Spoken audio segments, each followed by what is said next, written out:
In policy circles in Washington, D.C., and other capitals on TV and the media, almost all discussion about Syria takes place in some other universe divorced from reality. And the people talking haven't been to Syria recently, if ever, and have no idea what they're talking about.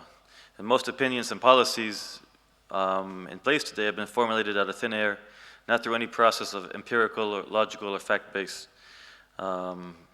information gathering. At every level, Syria has exposed the failure of the international system and diplomacy. You've just used your Iraq speaking notes and put Syria in instead, haven't you? It's even worse. It's even worse than what I saw in Iraq after 8 years. As I'll get to, it's exposed the failure of the international system and diplomacy, humanitarian activity, conflict resolution, intervention, intelligence, covert and overt activities, and media coverage, which has been a disaster and is full of misinformation and propaganda and serves to obfuscate more than to enlighten. We're flooded with information about Syria, but none of it really improves our knowledge. Now, I left Syria 8 days ago, where I spent most of the last 3 years. I'm not Syrian, and I'm not going to claim to speak on behalf of Syrians, but I've acquired some amount of knowledge over that time. And 10 days ago, I was climbing through the rubble of old Homs, an area that I visited in all its phases. And the recent deal for old Homs was in part a result of the organization that I work for and our mediation between both sides. For 3 years, people have said that we should do something, wringing their hands and not knowing what to do. And in Washington, you can never go wrong calling for war. It's always easy to call for more war. It's an easy position. It lets you pretend that you have the moral high ground without having to take responsibility. So it's especially very convenient for London and Paris, for example, who want to see the Americans fight the war for them. But they're going to have to wait for the next administration because Obama's not interested in increased intervention in Syria. And policy has to be based on that reality. Many months are wasted on the myth of the Geneva process or the myth of pressuring the regime by changing the balance of power on the ground and changing their calculus. Everybody knew Geneva would fail, as I said earlier, that it couldn't lead to anything new because it's based on this silly notion that the regime is going to voluntarily engage in a process that ends their regime. So it's unlikely there's going to be any transitional body in Syria or any transitional process in Syria. As I said, unless some Americans suddenly decide to attack Syria, that's not going to happen. The friends of Syria have not been its friends as a result. They've merely helped perpetuate a conflict, giving just enough to keep the fires burning instead of trying to put them out. Cynically, they prefer to watch thousands die rather than admit that their policies have been unachievable and are unachievable. They made promises to their Syrian friends that they never fulfilled, and whether it could have once made a difference is an academic question because it's probably too late now. Everybody claims to speak for the Syrian people and to be the sole representative of the Syrian people, but both sides actually just speak for a minority of the Syrian people. Some countries vow they want regime change, and at the same time do their best to weaken the only groups that have been capable of hurting the regime, the Islamist groups, and instead they support the groups that the Turks call the horse thieves, warlords, criminals, thugs, mafias, the Dostums and Ismail Khans of Syria, who at best control a few hills and 1 or 2 provinces. There is a slow training and arming process going on of the opposition, and if it lasts a few years, you may have an opposition army, but the pace is so slow that by the time they finish training this hypothetical army, the regime will have taken back the rest of Syria. Moreover, if you travel in opposition-held parts of Syria these days, you see that the majority of men carrying weapons aren't fighting the regime. And that's been the case for at least a year now. They're sitting in their villages, they're exhausted, or they're trying to make money, provide for their families, but they've long ago given up on the hope and the dream of reaching the presidential palace in Damascus. Everybody knows what it will take to remove the regime, or the senior levels of the regime that the so-called Friends of Syria claim they want to remove. It won't take pressure. Only the people in Syria feel this pressure. It will take an American invasion, and that's not going to happen. So all the rest is deceiving yourselves and the Syrians who continue to struggle in a futile and fruitless uprising, wasting their lives for a cause that they can't achieve. And this is a cause which at this point has also lost its moral position, its conscience, and is becoming nihilistic in its actions. Now, Gulf countries, Saudi Arabia, are concerned about Sunnis being killed, and that's fair. Thousands of people who happen to be Sunnis are being crushed and exploded into pieces month after month. They're not being killed because they're Sunni, but because there are insurgents living in their area, or because there are communities who support these insurgents, and the regime wants to punish these populations, or teach them a lesson, or create a divide between the population and the insurgents. But regardless, thousands of Sunnis are being killed. And of course, thousands of non-Sunnis are also being killed, as are Sunnis, by the opposition. But if you're concerned about Sunnis being killed, the solution is not to prolong the war, which seems to be the Saudi point of view. If you're concerned about saving Muslim lives, Sunni lives, freeing Sunnis from prison, ending the displacement, If you care about stopping the killing, the arrests, the car bombs, the radicalization, the flight of refugees, the destruction of a rich and ancient culture and social fabric, then you must focus on conflict resolution and ending the war, rather than the fiction of regime change.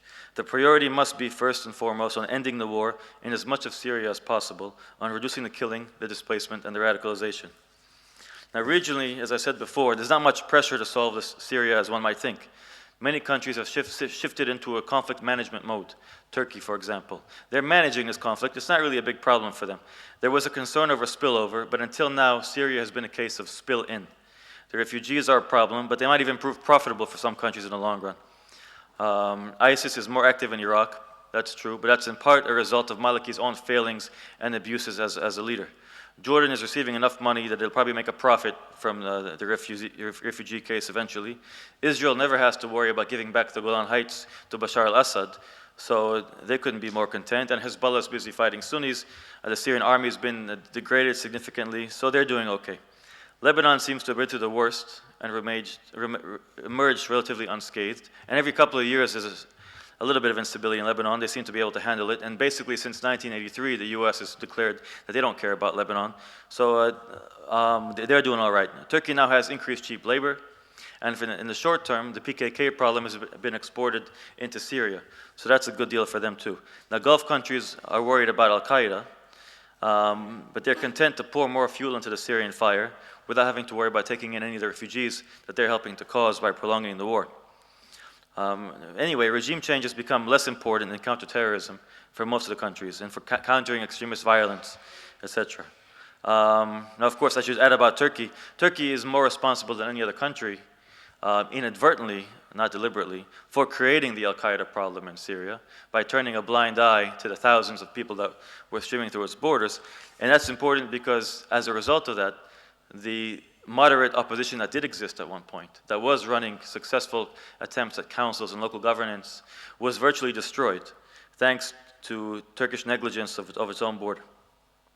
Now, Europe, to a certain extent, some other countries, the US, are worried about the Al-Qaeda threat. I think it's exaggerated, and in the short term, the new Al-Qaeda is more focused on the near enemy than the far enemy, on Shiites, Alawites, Maliki, Assad, Sisi, corrupt local rulers, hypocrites, Sunnis who are impious or puppets of the West, on their experiments to set up a caliphate in stateless zones of Syria and Iraq.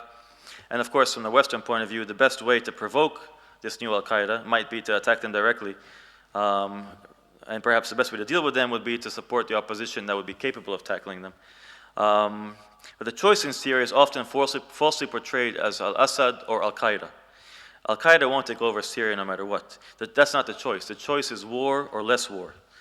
Rapid Arab Spring-style change hasn't worked anywhere in the Middle East. Libya is worse than it ever was. Egypt, despite the elections yesterday, is more authoritarian than it was under Mubarak. Syria is destroyed. So clearly, only gradual change can work in the Middle East. Now, regime change in Syria won't lead to Al-Qaeda taking over, as I said, but it would lead to total state collapse and failure. And as I saw in Iraq, or in Libya, or Somalia, once the state collapses, it's impossible to restore. It's not a defense of the regime, but the regime is so imbricated into the state that it's hard to know where one starts and where the other begins and ends. Now, there's no opposition ready to take over, even if Bashar and his inner circle left the country tomorrow. At best, the opposition can rule at the local level, and that's where they're strongest. There are many interesting experiments taking place in Syria today.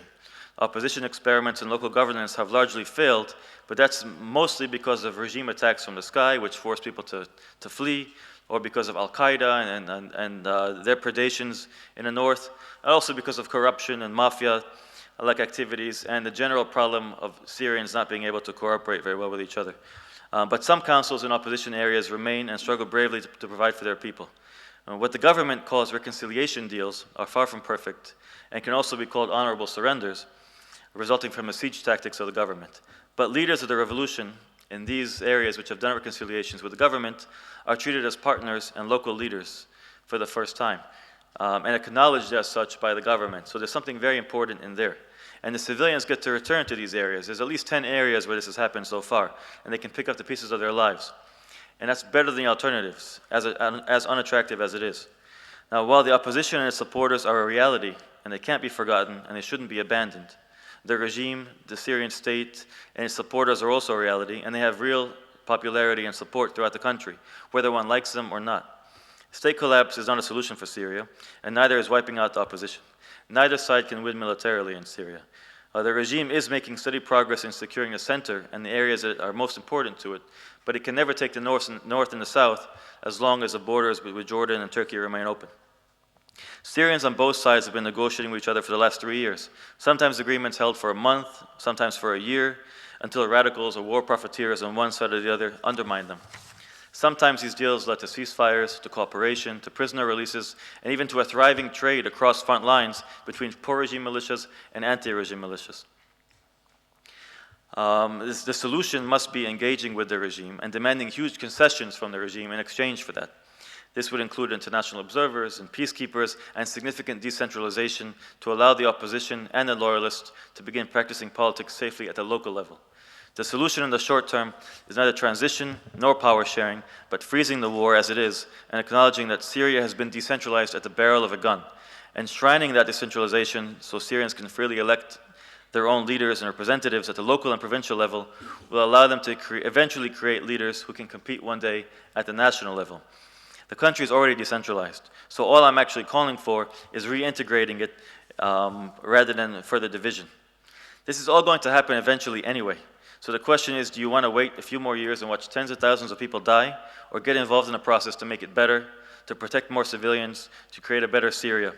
Or do you want to mislead the Syrian opposition with a false hope that salvation will come from the outside so they can continue their futile struggle for a few more years?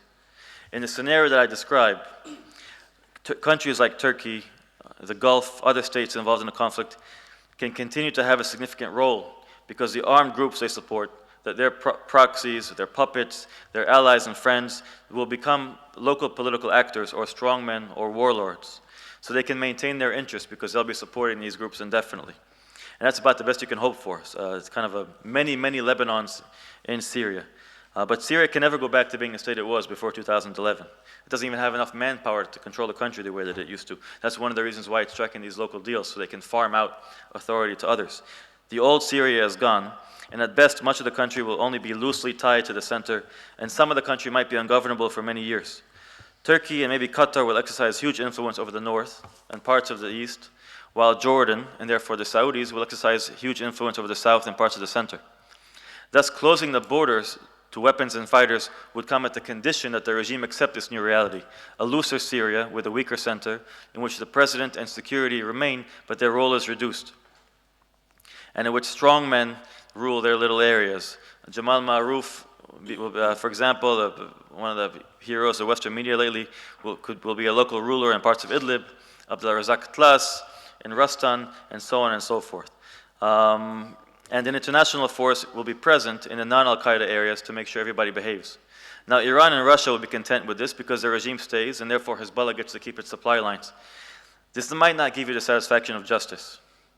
And in fact, justice might be a threat to peace and stability in Syria right now.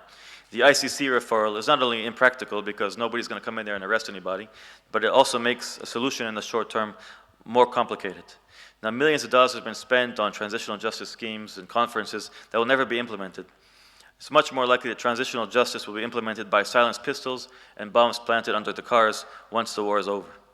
At least that's better than mass killing. But my vision, while not finding a way to bring justice to the victims, does provide a roadmap towards ending the war, allowing Syrians actually engaged in the conflict to begin cooperating in conflict resolution under international supervision and guarantees. Syria has changed irrevocably. The regime can never control the country the way it did before. Even Alawites are boiling with rage at their regime, while most Sunnis prefer the state, the regime, Bashar, anything to the opposition, which has failed to produce one attractive model, or has been made to fail by a combination of broken promises from its allies, the regime's lethal bombardments, and Al-Qaeda and criminal groups and others.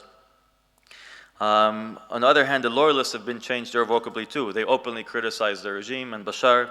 You have Shabiha going on strike, demanding better conditions. You have Shabiha fighting each other and necessitating bringing the Minister of National Reconciliation to solve the dispute between them. You have Alawites openly criticizing the regime, and millions of Sunnis who fled into Alawite and Baathi areas, preferring the state that exists there to the chaos that exists in opposition areas. So Syria is much more complex than has been portrayed, and the solution is far more complex and gradual. Focusing on ending the war can create openings for politics and for local accountability. Now, who can broker these deals?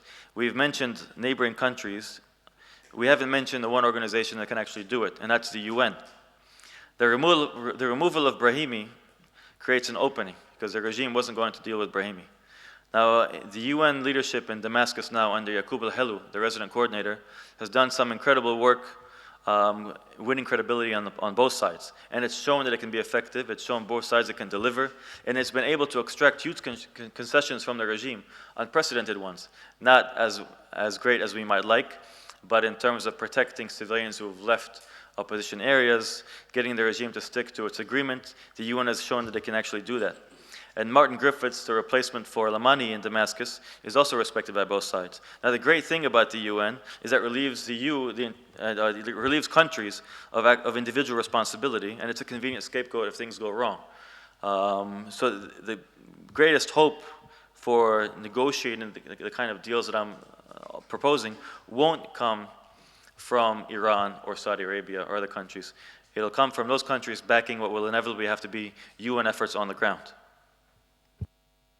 Nir, thanks very much. I do want to come straight back at you with a question, which is, it's implicit in what you just said, but I want to ask you, is your understanding that the UN on the ground at least wants to be given this expanded role? Some of them do. Now, there's a political tension because on the one hand, the UN is involved in sort of regime change activities. On the other hand, the UN is a key partner with the regime when it comes to humanitarian assistance in the government-held parts of the country, and of course in some of the deals that have been implemented. The best example being the Homs deal. There were two separate incidents in Homs. In February 2014, the UN brought in food and medicine and extracted about 1,500 civilians. Under direct mortar fire and machine gun fire from the NDF, I should add. It was like the UN from the 90s, not the cautious UN we know in the last 10 years in the Middle East. But they were able to pressure the regime so that of the 2,000 people who eventually left old homes, only 14 are right now in prison. Some were in prison and were released. Anyway, it should have been much worse. We would have expected much worse to happen. And it would have been much worse were it not for the UN involvement, pressuring the governor, talking to security chiefs. Likewise, the UN was involved in the extraction of 2,300 fighters from old homes a couple of weeks ago, and guaranteeing that they would be safe going on buses up to northern Homs, at the same time as delivering food aid to two Shia villages in Aleppo and helping release women and children being held by the opposition in Latakia. Very complex deal. It's far outside the mandate you would expect from the UN, but really pushing the envelope. Anyway, from conversations with the UN, I know that the leadership that has been appointed to or is currently in Damascus, they do have this attitude. Now, obviously, there's limitations what they can do. They're short on staff. You're still working in a situation where the regime has a huge amount of power and is unchecked. But there are many examples where the UN activity on the ground, pressure on the regime, has shown that they can deliver much more than would otherwise have occurred, and that they can provide much greater guarantees for pro-opposition civilians and even for armed groups that the regime has branded terrorists, even for Jabhat al-Nusra, for example.